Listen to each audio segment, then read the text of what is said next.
What is up, guys? I'm going to be doing a quick pre-October the 1st banned list on my mermails that I will be using more frequently now. Mermails, this variant of mermails hasn't changed dramatically. The only thing that has changed is, of course, the soul charges that has been limited. But besides that, the deck hasn't changed considerably much. I've still kept to the basic lineup.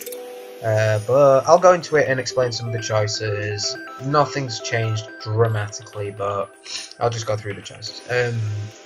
2 Genix controller and triple Genix Undine. Mine is the Genix Undine variant that goes more into the play of Pike searches Undine, and then you get your plays from Undine by being able to ditch a infantry or marksman from your deck to pop whatever is needed at the time. So from that, then I have the 1 tidal standard for water decks, especially Mermail. 1 Megalo. I see people running 2 or 3, but in this build I prefer to run 1. Sometimes I will run more than 1, but as you can see, this build is a 44 card build. I'll explain why I have 44 at the end.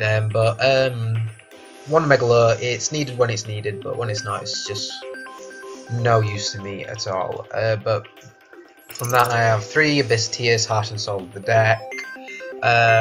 1 Dragon Ice. Now, this is, of course, to go with the tidal plays to make the nice lovely BLs that makes you win so many games because your opponent just cries as soon as they see it.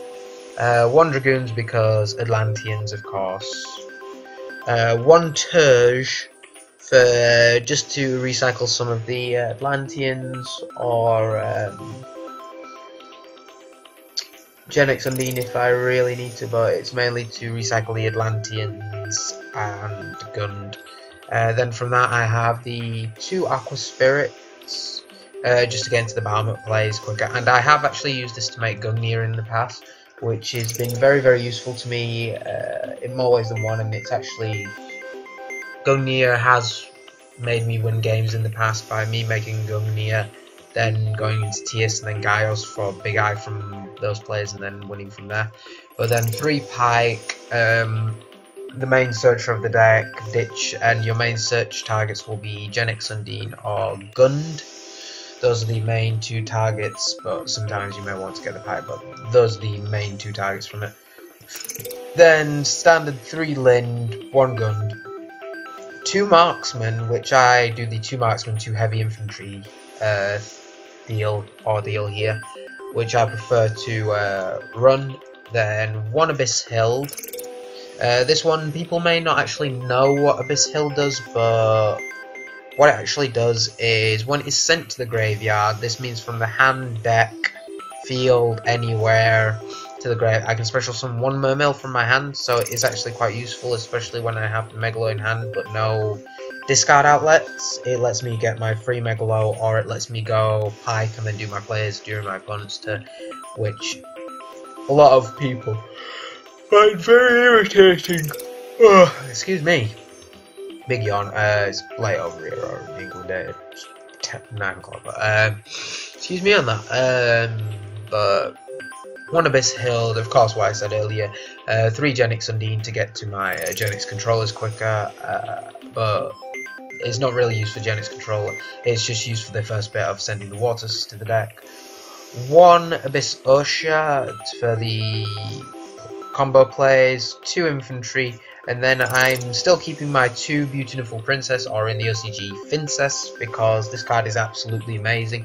You banish it, special summon 1 fish type monster, level 4 or lower from your deck. So you can go into your Pike plays or Turge plays a lot quicker, which is actually a lot helpful in this deck. So it's like running 5 Pikes plus 3 Turge at the cost of only 2 cards. But that card is actually quite amazing. It just gets into your plays quicker. Then 1 for 1. Now, 1 for 1 is actually run for the Beautiful Princess, no other targets. It just gets to my princess a lot quicker. Dark Hole, because it is Dark Hole. But now that this format has come out, I may take this out for Regeki, except I still do like keeping the Dark Hole for the Lind play with it. but I may take it out for Regeki, I'm not sure. I do not like play testing Regeki because it's one of those cards like Sixth Sense where it'll come back for a format and then Konami will think will come back to their senses from stop smoking crack and actually think, wow, this card should go back on the banned list and never come off again. Of course, the 1 soul charge because you're only allowed 1 soul charge now. 1 gold sight, 2 gold sight the title. To get to the Dragon Ice plays quicker, which lets me actually, this card actually has made me win games before by ditching the marksman or infantry. But 1 gold Sarko to get to it. 2 salvage, I prefer to run salvage over, I'll run 2 salvage or 1 salvage in fission swaps, just to get to my water targets quicker, but I run the fission swaps for the banished targets. I usually end up alternating between the 2, but I think I'll be using the 2 salvage more than the fission swaps. But what fission swaps actually does is salvage for banishing just by discarding 1, which I think is quite useful because on purpose I have banished a Megalo. And others to make my title, then I've gone fission swaps to get the Megalo back to hand, and then I'm playtesting 1 message in a bottle, which goes in instead of the other soul charge. Basically, what it does, you target 3 monsters with different levels and special summon them to your side of the field. Their attacks become 0, and also their effects negated. So you usually go for Lind, this, and maybe, well, what I've actually done in the past is I've gone for Pike, Genix Controller and Teus, or Pike, Lin, Teus, level 7, level 4 and level 3 because those are the only real targets that I've got. Or I've occasionally gone for the Beautunable Princess because you banish her for her effect, so she resolves no longer on the field, so this bypasses the message in a bottle thing. But their effects are negated, and if I do not exceed summon this turn, I will take 4,000 points of damage, but usually in Mermails you'll exceed quite easily. But also I cannot special summon any other monsters except for he exceeds that turn, but that I'm playtesting instead of the All Soul Charge, so I can get to my monsters in the grave quicker and go for my exceed plays. Then I have 1 compulsory 3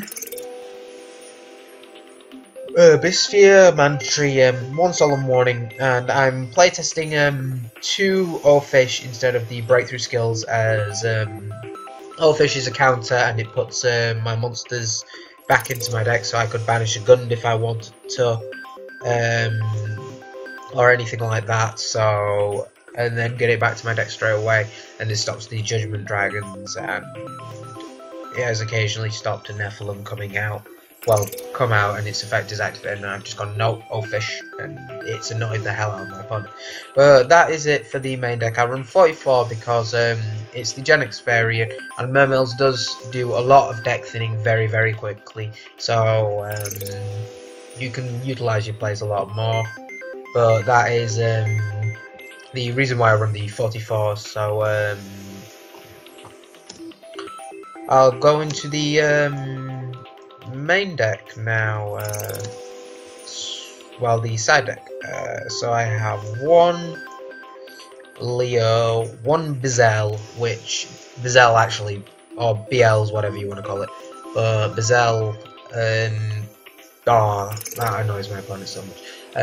1 Gungnir, because this has won me games with the Aqua Spirit plays. 1 Black Rose because it is Black Rose.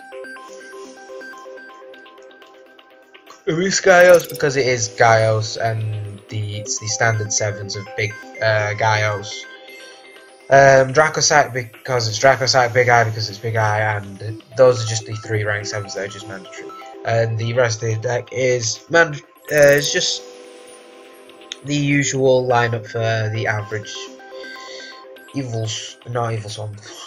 Mermail deck. But it's just the standard of Bahamut Shark, 101, Exiton Night Witch. That has become very easy to pull in the Megatins now, and that will, I wouldn't be too surprised if that actually dropped down to 15 quid or something like that. But then 1 Nightmare Shark, I'm testing this because of my combo video where I showed you earlier in the past of the Mermail combos with the Megalo combo where Megalo can attack directly twice because of Nightmare Shot. One Levier, the Sea Dragon, one Tri-Edge Levier because Bahamut can make it, one Mecha Equipped Engineer, and one Abyss Turge. Now, this is my Mermail builder. This is more of a control-oriented build that is used to stun your opponent as much as possible and take control of the board while retaining big-ass monsters. So, I will say on this that this build it takes a bit of time, unlike the other ones where it just goes all in. This one takes a little bit more concentration on what you're going to do. But thank you guys for watching. Don't forget to like, comment, subscribe, and this is Prophet here signing out now. Peace.